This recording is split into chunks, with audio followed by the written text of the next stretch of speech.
Joining us live now via Zoom is Colonel Retired Miri Eisen, Senior Fellow of the International Institute for Counterterrorism at Reichman University in Herzliya. Good evening, Miri. Thank you for being here, as always. Always a pleasure, and every time there's more interesting things to talk about. And I remember the last time that we spoke, we thought we were near a hostage deal, and then we've seen what has happened, and as we know, everything is in flux on a daily basis. So let's talk about this. It seems there's been a relative calm, relatively speaking, and now all of a sudden, as this deadline approaches, there's more threats of violence. Is this cause for serious concern? We live in the Middle East. I feel that we should be always prepared. There's a difference between being prepared and being concerned. Hezbollah was heavily degraded. And what Naim Qassem is doing is he is upping his rhetoric. That's not action.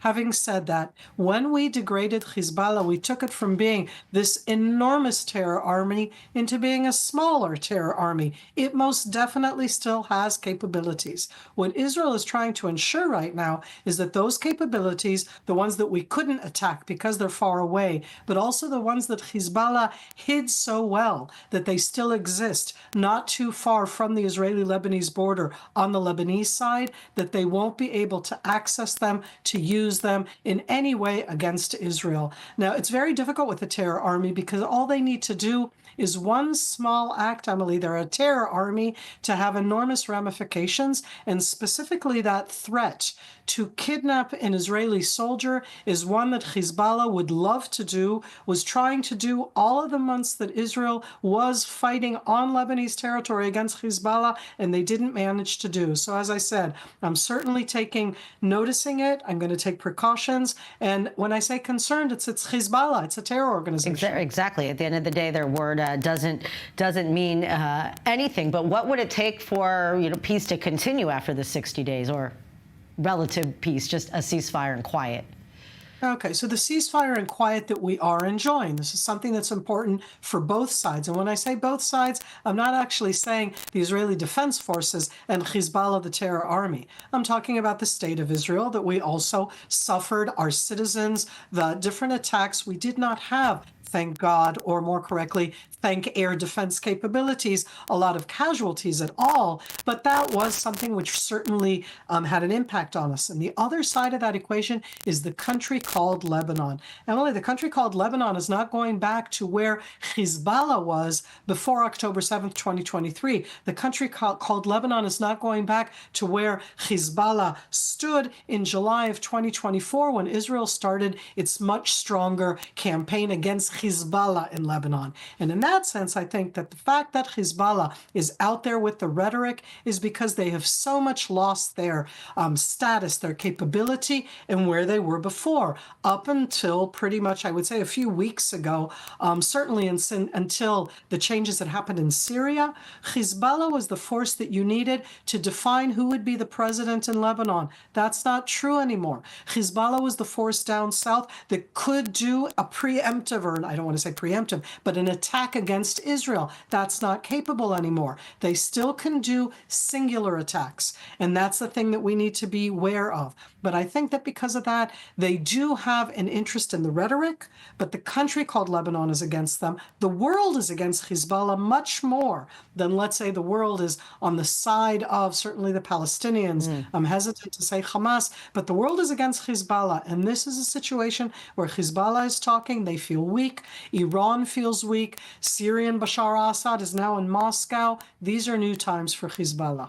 All right. Thank you very much. We'll check in with you again in a moment. We are back now with Colonel Retired Miri Eisen from the Senior Fellow of International Institute for Counterterrorism at Reichman University. So once again, as we said earlier, we spoke as they're saying we're near a deal, then we're not near a deal, and now apparently they're near a deal. I mean, this really is mad. So what do we do here?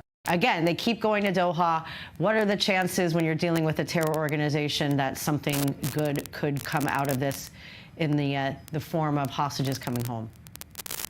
Emily, I'm the one person where every person who always asks me says, why am I so pessimistic? And I say, I'm not pessimistic.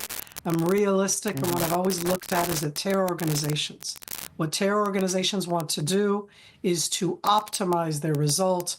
They're using the hostages as bargaining chips. And the worst part of it is that they do not view the hostages as human beings at all. And I try as much as I can. I want to go and hug every single person. It could be my kids, it could be my family, it could be anybody. And for the Hamas, it doesn't matter. Right now, Hamas is in a free fall. But when I say that they're in a free fall, that doesn't mean that they want to release the hostages. They're going to want to use them as what I'm going to call their get out of jail free card. So that I'm very, very worried. I don't see these as things that are going to happen tomorrow morning. The biggest gap for me is that here we are, and this was literally the first time that we saw this kind of a video from one of the 5 observer tatzpitaniyot that were taken on October 7th from the Nahal Oz in such a way a year and 3 months later, 455 days later, and Hamas doesn't say what the situation is of those 5 young women, of the other additional 8 women that are there alive or dead, of the other men who are there alive or dead. We still don't know.